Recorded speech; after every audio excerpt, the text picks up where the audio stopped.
శ్రీకాళహస్తి వెనుక రహస్యం మీకు తెలుసా? అక్కడ స్వయంభూగా వెలిసిన శివలింగానికి ఎండ తగలకూడదని ఒక సాలెపురుగు రాత్రంతా కష్టపడి శివలింగం చుట్టూ ఒక గూడును తయారు చేసేది. అయితే ఒక నాగుపాము తెల్లవారుజామునే అక్కడికి వచ్చి సాలెపురుగు కష్టపడి నిర్మించిన గూడు మొత్తం తుడిపేసి తన నాగమణులను శివలింగం దగ్గర ఉంచి శివలింగాన్ని పూజించి వెళ్లిపోయేది. మరికొంతసేపటికి ఒక ఏనుగు అక్కడికి వచ్చి తన తొండంతో నీళ్లు తెచ్చి శివలింగాన్ని శుభ్రం చేసి రకరకాల పుష్పాలతో శివలింగాన్ని పూజించేది.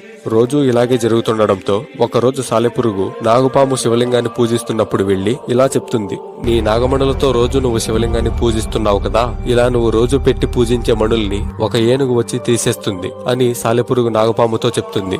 ఇది జరిగిన కొంతసేపటికే ఆ ఏనుగు వచ్చి శివలింగం వద్దనున్న నాగమణుల్ని తీసేయడంతో ఆ నాగుపాము ఎంతో కోపంతో ఏనుగు తొండంలోకి వెళ్లిపోతుంది. దానివల్ల ఏనుగు పక్కనే ఉన్న ఒక బండకి తన తలను కొట్టుకోవడంతో బండ మీద నుండి ఇదంతా చూస్తున్న సాలెపురుగు, తొండంలోని పాము అలాగే ఆ ఏనుగు మూడు ఒకేసారి చనిపోతాయి. శివుడి మీదున్న భక్తితో వీళ్ళు ముగ్గురు చనిపోయారు కాబట్టి శివుడు ప్రత్యక్షమయ్యి ఆ ముగ్గురిని తనలో ఐక్యం చేసుకుని ఆ ప్రదేశానికి వీళ్ల ముగ్గురి పేర్లు కలిసేలా పేరు పెడతాడు. శ్రీ అంటే సాలెపురుగు, కాళీ అంటే సర్పం, అలాగే హస్తి అంటే ఏనుగు.